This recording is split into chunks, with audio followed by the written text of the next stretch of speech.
Recorded live with little or no editing. It's Defense Up. I'm Run 7. How you doing? Today we're going over Coach Oso's defense. Oso stands for bear in some other language, he told me, but you guys know my memories only lasts about 12 minutes or something. So, it is day one of the new season. As we record this, we had people coming into chat telling us, hey, my opponent attacked this and they used this and it worked and it didn't work, or this was crazy. So we were filtering a lot of new information as it came out, utilizing stuff from some of the videos of the different content creators that they put out suggestions. We had Benny Westside and Updog on voice helping us go through. We had Dorky Dad come in here and criticize us, and we had Pathfinder Gaming come in here and be of no use whatsoever, but his jokes were kind of funny. And if you want to be a part of that, then you got to come find us on Twitch, and you can jump into chat. We'll talk it over with you guys. If you want to be a part of this video, then you got to send in your defensive picks. I'll put you on the list. You can come in on voice and talk with us, and we'll figure some stuff out. So, Coach Oso has some pretty good teams. But as we were filtering in the information, we are finding stuff that worked really well doesn't work, and a few teams that we just don't even know what we can do right now, because it's like this flip-flop game of rock, paper, scissors, especially in that raid room. So we're going to check this out and go through. First off, room 1, we have the Extreme XMen. It's the 5-piece, and this is okay if this is what you want to use, but we definitely want to make a placement change, and we definitely want to change some ISOs. Remember, this one has raiders can't be ability blocked. They clear the ability block on their turn. Skirmishers apply ability block to anybody they hit, which is great for people who use AoEs. And then you have raiders that cleanse the ability block on their turn. Did I say that already? Strikers do stuff too. Okay, anyway. So what we need to do, we need to change Nightcrawler to a Raider and Forge to a Raider so that they can't be ability blocked. You want them to do the things they need to do. You're looking to stun those people. You're also looking to stun Gambit because he's going to be pinging you all the time, and that's annoying.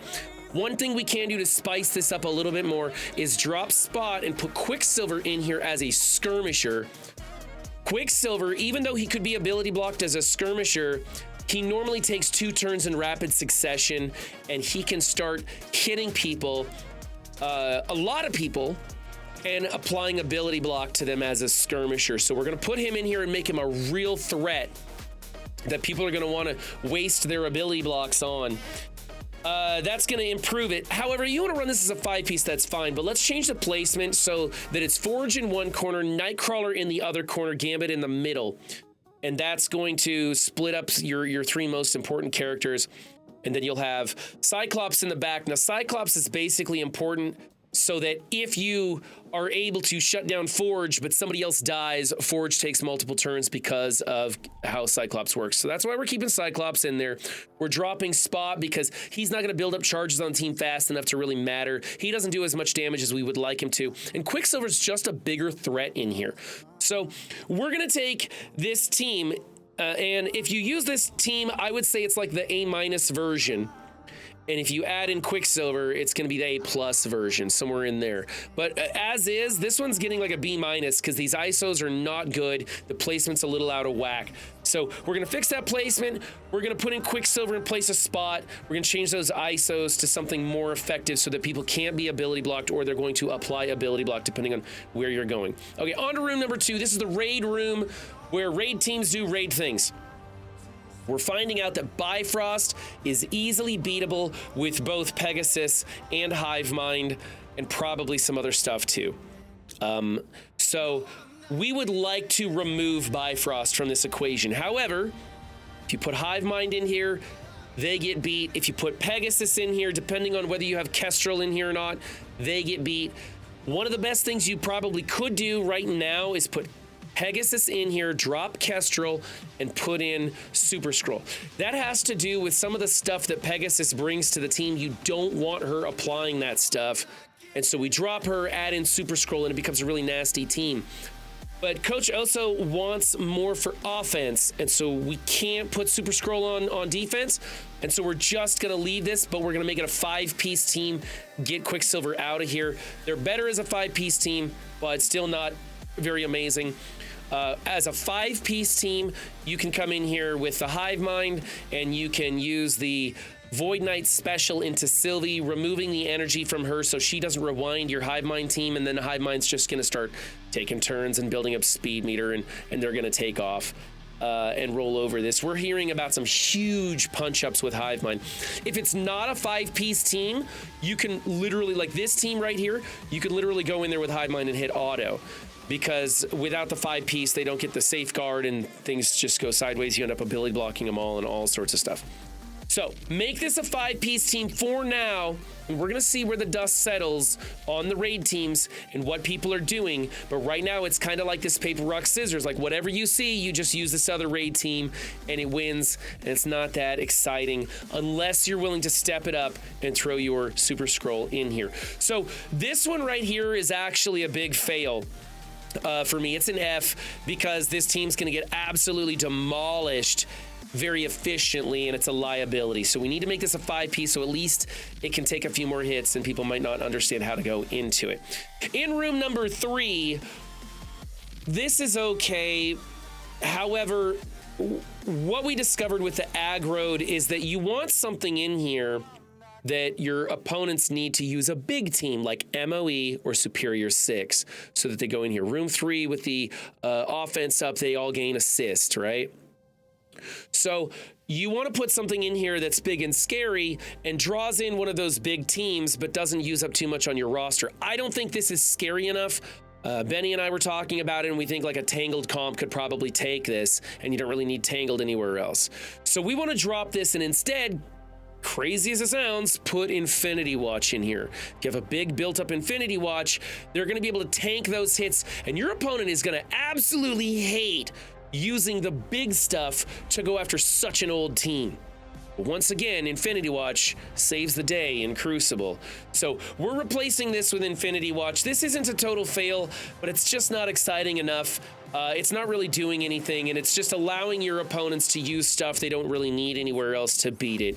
So put something in there that is either going to soak up a lot of turns, like an Infinity Watch, which will probably call in like a Masters of Evil, and it'll get all the way to the Kangbang and maybe even a little further. They eventually do pick up their offense up and might ping back. You never know. You might even clip off some of their pieces, but the important thing is that Infinity Watch is going to soak up attacks, whereas a team like this is going to be beat pretty efficiently.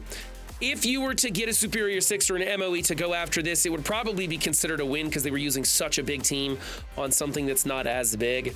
But that's probably not going to happen. Your opponents are probably going to be smart enough to use other compositions to beat this. All right, so moving on to room number 4. This is where things kind of go sideways a little bit. What we decided to do here is go with a Sinister 6 team in 4. And we're going to move some of this elsewhere. Actually, we're going to move all of this elsewhere. We're going to move it all out of this room. And instead, we're going to replace it with Sinister 6. Room 4 gives reduced ultimate cost for villains, and it also reduces their health by 25%. You're trying to take advantage of Black Knight here. You're hoping that Doom gets pushed. He's a little closer, even though it's not going to, like, the reduced cost of abilities isn't going to change anything for Doom, really. You're hoping he gets pushed, but with Doom's reduced health bar, he might just get pushed into death, and that's not going to work out very well for you. So instead, we're just gonna move this room over to room 5. We'll talk about it later. But for right now, we're gonna replace it with Sinister 6 with Lizard. You're gonna put Lizard in one corner, Vulture in the other. You're gonna have Rhino in the middle, and you're gonna make sure that Mysterio is not in this room. You don't want Mysterio in here. He becomes a liability. So now, not a lot of people happen to have the Sinister 6 members built up. Some do, some don't. Just so happens that Coach OSO does. And that's why we're going to be using Sinister 6 in here. All right. So, somebody go into my chat and get rid of that bot. Oh, I hate bots. It's the only problem I have. Okay, so now in room 5, we use this Infinity Watch over in room 3, right? So what we're gonna do is we're gonna move room 4 over to room 5, but we're gonna get rid of Doom, Dorm, and Peggy. Peggy doesn't revive out-of-time members outside of war, and Captain America is probably gonna be one of the last people standing, so it doesn't really matter if he's killed off or not. So really Peggy doesn't do a lot. She has better damage since her rework, but she's not as exciting as, drumroll please, Red Hulk, Green Hulk, and Abomination. We're gonna take a 3-piece Gamma, throw them in here. Green Hulk gives health to the Gamma team. Abomination gives that, I believe it's immunity or maybe safeguard. Anyway, you put those 3 in there and they become a lot tougher. And that's what we're gonna do. We're gonna throw those 3 in here in place of Dormammu, Doom, and Peggy, and we're gonna move this over into room 5. Now, if you didn't want to use Quicksilver to replace Spot in 1, you could use Quicksilver to replace Captain America and make this team even a little bit more spicy. Not necessary though. As is, this isn't a horrible thing to do in room 4. It's not a horrible thing to do in room 5, but we got better use for those pieces. One, that Doom can be used on this new offensive comp that Juicy figured out, which is Eternals, Doom, and Noir, and it can go into a superior 6. You use a villain as your 5th, just any dud villain, and you can beat the superior 6 with that. It's a little tricky, but it's a neat little trick when you are in a clutch position and you need that W. So we're gonna save Doom for offense. Doom could also be used for a variety of other counters too. And we're gonna take Dormammu, however, and we're gonna move him over into room 6. Now, we're taking 3 members of Gamma out of this, obviously, so we might as well just get rid of the whole team, and instead we're gonna put the Secret Defenders with Dormammu and MLF. That was it. Dormammu and MLF with the Secret Defenders makes the Secret Defenders really tough, and you can't use the New Warriors to beat them anymore. And I think that's going to be a much better room 6 than Gamma is, because New Warriors are going to walk over this team efficiently, destroy it. So that's just, it's a no-go for Gamma. For me, this is like a D. It's not a good team to be used in here. I don't mind the ISOs and the placement of this team. That's fine, whatever. But let's get this team out of here. Go Secret Defenders, Dormammu, MLF. MLF changes up the time on that. Dormammu, of course, putting out those revives, also healing the team and stunning people, causing havoc on that. And then the Secret Defenders, the 3-piece, you're going to have, of course, Black Cat, Robbie, and Hardlight in there doing some amazing things.